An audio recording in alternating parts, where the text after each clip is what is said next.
knows when she go down. You must be crazy if you think that I'ma slow down. Don't wanna hear it talking shit, fuck the drama.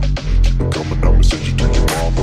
Mr. Whip, whip, whip, get the gun down. Dropping bodies in the place till the sun's out. Can't fuck with this, I'm going to try. Just when the bullets fly, I'm the last one to die. Buenas noches. Estás escuchando Norman's K-Podcast. Escucha con atención. Si crees que sabes quién eres o cómo funciona la realidad, esta serie ha venido a destrozar tus certezas.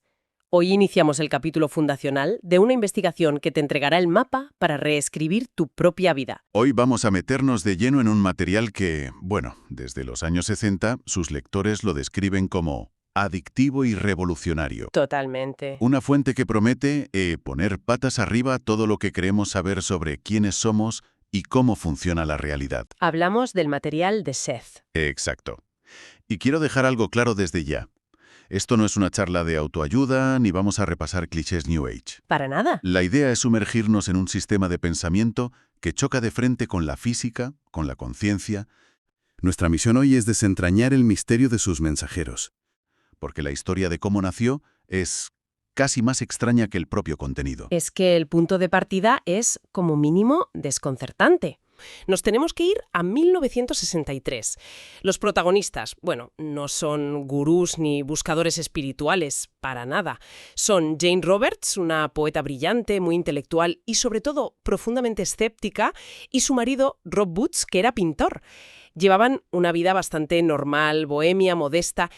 Y lo fundamental para entender lo que pasó es que no eran dos personas buscando una señal del más allá, ni mucho menos una experiencia mística. De hecho, la motivación era casi la contraria, ¿no? Era Académica. Sí, totalmente. Jane quería escribir un libro sobre la percepción extrasensorial. Pero desde un punto de vista de análisis de datos, casi de socióloga. Quería entender el fenómeno, no unirse a él. Exacto. Y para ello, se les ocurrió usar una herramienta que a muchos nos suena a broma, la verdad. Una tabla Ouija. Y aquí es donde la realidad empieza, no sé, a resquebrajarse. Porque lo que empieza como un juego, como un proyecto casi antropológico, se sale de madre, y muy rápido. Al principio, la tabla deletrea mensajes de una entidad que se presenta como Frank Watts. Y en las notas de Rob lo describe como un personaje un poco confuso, torpe. Como un fantasma de manual. Eso es, como una interferencia. Pero una noche de repente la atmósfera cambia. Frank Watts es literalmente desplazado. ¿Cómo que desplazado? Pues como si alguien le quitara el micrófono de un empujón y en su lugar aparece una nueva inteligencia, inmensa, articulada, con una autoridad que Rob describió como apabullante. Y esta nueva personalidad se presenta como Seth. Y lo crucial aquí, y creo que es la clave de todo, es que el escepticismo de Jane y de Rob no desaparece. Al contrario, se intensifica. No se convierten en creyentes de la noche a la mañana. Se convierten en documentalistas obsesivos de un fenómeno que no pueden explicar. Pronto dejan la tabla Ouija, ¿verdad? Sí. Jane empieza a recibir las palabras directamente en su mente y el proceso evoluciona hasta que entra en un estado de trance profundo, 2 veces por semana. Como un reloj. Como un reloj. Y en ese estado, durante horas, Seth hablaba a través de ella. Y no eran mensajes simples, ¿eh? Era un torrente de material filosófico, psicológico, de una complejidad asombrosa. Y todo sin notas, sin pausas, sin dudar. Como si lo estuviera leyendo. Exacto. Como si leyera un teleprompter invisible. Hablaba en párrafos perfectos. Y lo más fuerte es que Jane, al salir del trance, no recordaba absolutamente nada de lo que había dicho. Se despertaba agotada y le preguntaba a Rob, ¿ha dicho algo interesante esta noche?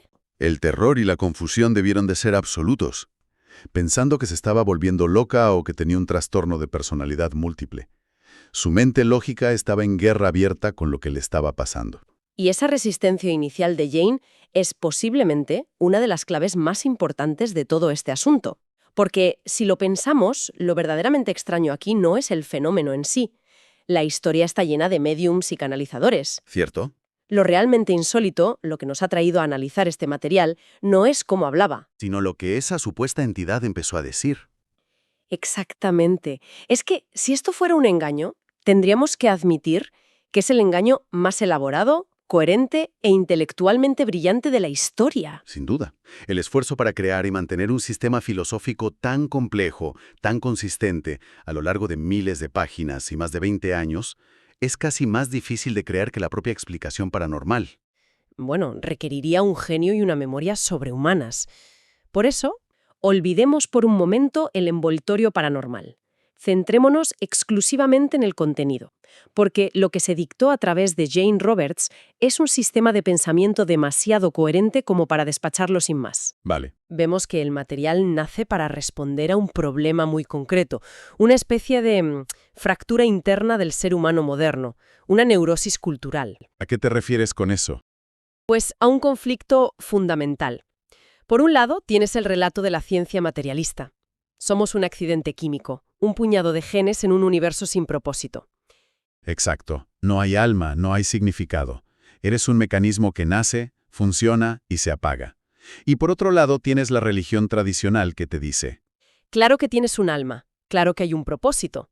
Pero para creerlo, tienes que desconectar tu razón. Tienes que tener fe ciega.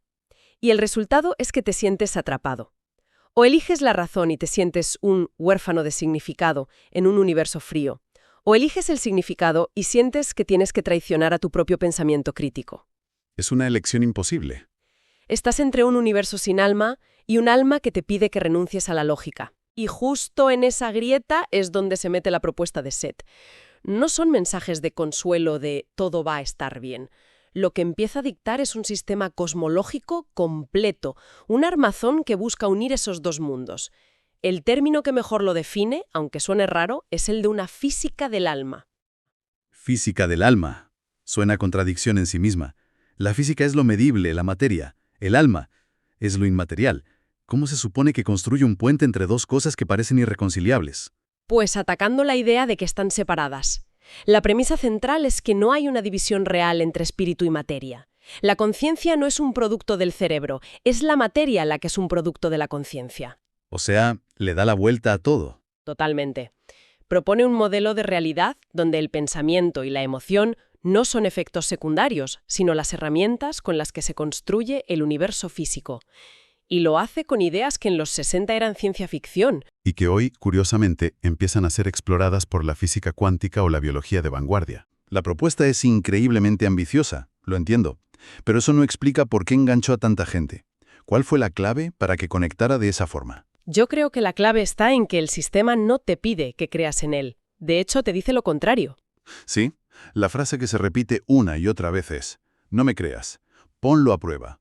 La única autoridad espiritual válida es la que encuentras en tu propia experiencia. No pide fe, pide experimentación. Y eso nos lleva a una sensación muy particular que miles de lectores describen, el concepto de resonancia. La sensación de no estar aprendiendo algo nuevo, sino como de recordar algo que ya sabías, ¿no? Exacto.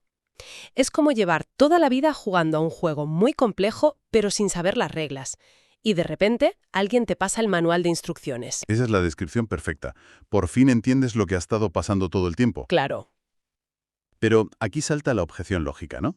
¿No es eso simple sesgo de confirmación? O sea, nos resuena porque es una idea bonita que nos hace sentir bien. Es una objeción totalmente razonable, claro que sí.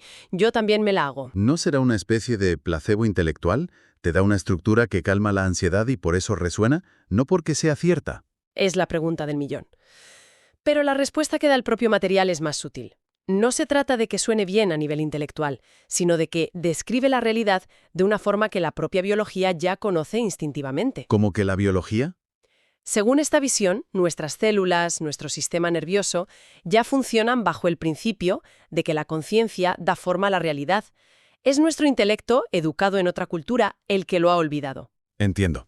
La pregunta que surge no es ¿debo creer esto?, sino ¿por qué esto me resulta tan familiar a un nivel casi biológico? Mencionas que todo empezó el 8 de diciembre del 63. Uno esperaría un comienzo lento, ¿no? Una introducción gradual. Uno esperaría que la entidad se presentara, diera un par de mensajes sencillos y fuera construyendo la complejidad con el tiempo.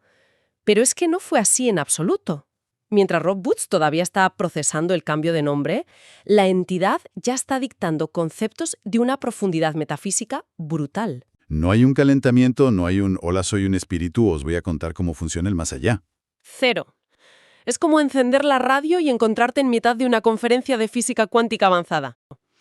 Esa complejidad presente desde el primer minuto es lo que convenció a Rob Boots de que aquello no podía ser una simple invención de Jane. Claro, la estructura estaba completa desde el principio.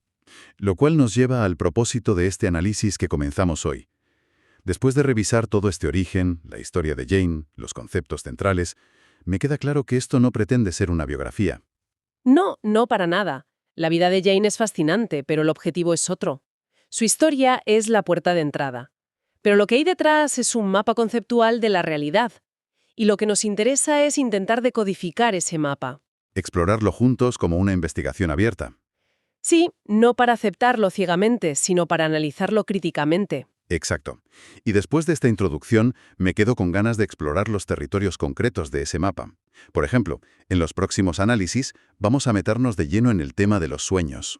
Ajá. Según este material, no son simples fantasías nocturnas o residuos del día, sino auténticos laboratorios de realidad donde construimos y ensayamos nuestras experiencias futuras. Y vamos a analizar la idea de que la salud responde directamente a nuestras creencias y expectativas, a veces de forma más directa que a factores puramente físicos. O el concepto que ya ha dejado de ser ciencia ficción para muchos físicos teóricos, de que vivimos en universos paralelos simultáneamente. Y que sin darnos cuenta nos movemos entre distintas versiones probables de nosotros mismos con cada decisión que tomamos. La historia es clara entonces. Jane Roberts fue la puerta. Seth es el mapa. Y el territorio a explorar, al final, es cada uno de nosotros. Este fue solo el comienzo de la historia. Les esperamos en nuestra próxima exploración. Gracias por acompañarnos. Un placer. Hasta pronto. Pulling up black windows once you go down. You must be crazy if you think that I'ma slow down. Don't wanna hear it talking shit from the drama. Keep it coming, I'ma send you to your mama. Mr. Whip, whip, whip, get the gun down. Dropping bodies in the place till the sun's out. Can't fuck with this, I'm going to try. Just when the bullets fly, I'm the last one to die.